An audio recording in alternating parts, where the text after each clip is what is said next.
کو حضور صلی اللہ علیہ وسلم نے پوچھا کہ کیا تمہیں معلوم ہے کہ سب سے بڑی آیت کون سی ہے اللہ کے نزدیک؟ تو انہوں نے کہا کہ اللہ اور اس کے رسول ہی بہتر جانتے ہیں. تو آپ نے فرمایا کیا تمہیں معلوم ہے کہ سب سے عظیم آیت کون سی ہے؟ تو اس پر انہوں نے جواب دے دیا کہ اللہ لا الہ الا هو الحی القیوم. وہ کہتے ہیں کہ آپ نے میرے سینے پہ ہاتھ مارا اور فرمایا اے ابو المنذر تمہیں علم مبارک ہو. بعض وقت ایسا ہوتا ہے نا کہ کوئی بچہ ہم آپ سوال کرتے ہیں, کوئی کوئز ہے, کوئی ویسے کوشچن کرتے ہیں, اچھا یہ بات کس کو معلوم ہے؟ اب ایک بچے نے بتا دیا تو ہم کہتے ہیں ہاں ہاں ٹھیک ہے. یہ نہیں, اس کو اچھی طرح اکنالج کریں. آپ اس کے یا تو سینے پہ ہاتھ مار کے یا پیچھے ٹیپ کر کے کندھے پہ آپ اس کو شاباش دیں, یعنی فزیکل ٹچ بھی کہ شاباش بہت اچھا. بعض اوقات بچوں کو گلے لگائیں, بعض اوقات ہاتھ ملائیں, بعض اوقات سر پہ ہاتھ پھیریں.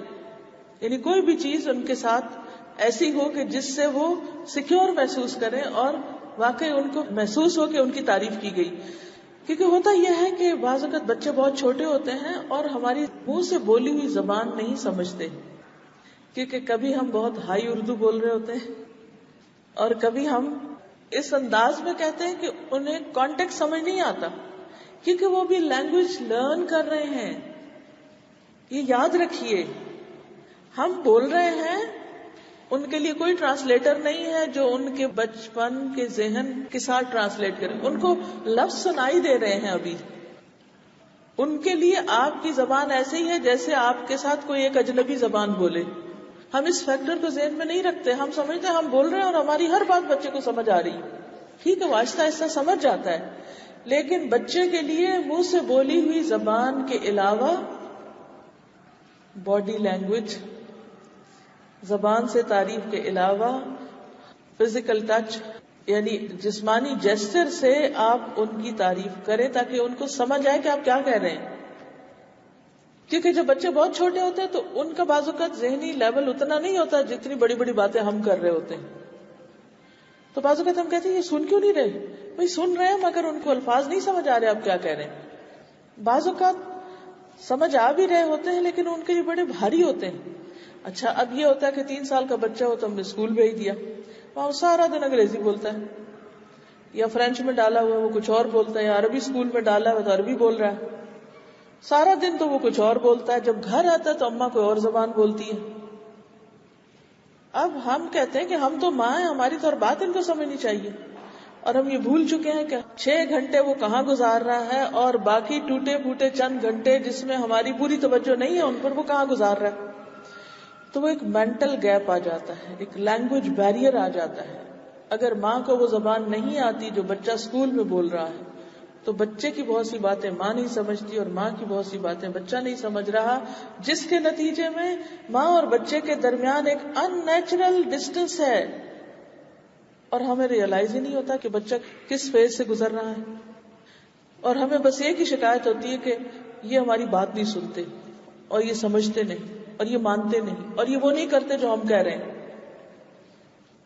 لیکن بچے کا کیا احساسات ہیں اور بچہ کیا سوچ رہا ہے وہ کیوں نہیں ہم سوچتے, اس کے بارے میں ہم غور کیوں نہیں کرتے. تو ہمیشہ بچوں سے بچوں کے لیول پہ آ کے بات کریں, ان کی زبان میں بات کریں. منہ سے الفاظ بولنے کے ساتھ ساتھ باڈی لینگویج بھی ضروری ہے. آپ یوں سمجھے جیسے آپ بہروں سے بات کر رہے ہیں, ٹھیک ہے نا, بہرے سے بات کر رہے ہیں. بہروں سے کس زبان میں بات کی جاتی ہے؟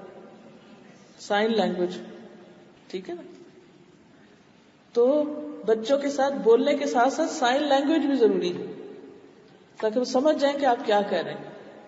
جب آپ انہیں کہتے ہیں بگ تو صرف منہ سے بگ کہنا یا بڑا کہنا کافی نہیں, یعنی ساتھ بولیں اور ساتھ اشارے, لمبا چوڑا چھوٹا نیچے اوپر.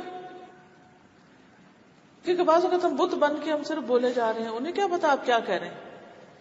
ابھی تو اس کے کانسیپٹ جو ہیں وہ ڈیولپ ہو رہے ہیں, ابھی وہ سیکھ رہا ہے.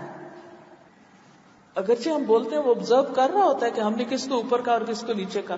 اسی لیے اتنا شدید قسم کا کمیونیکیشن گیپ ہوتا ہے. آپ کہتے ہیں کہ وہ جو فلاں چیز کے اوپر رکھی ہوئی نا کینچی وہ لے آؤ, اب اس کو مل ہی نہیں رہی. آپ کہتے ہیں بدھو کہیں کہ تمہیں کچھ نہیں ملتا, تمہیں پتہ ہی نہیں کہاں چیزیں رکھی ہوئی, تمہیں نظر نہیں آتی.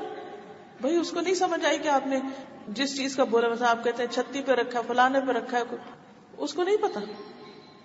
تو یہ جو گیپ ہے اس کو کم کرنا نہایت ضروری ہے.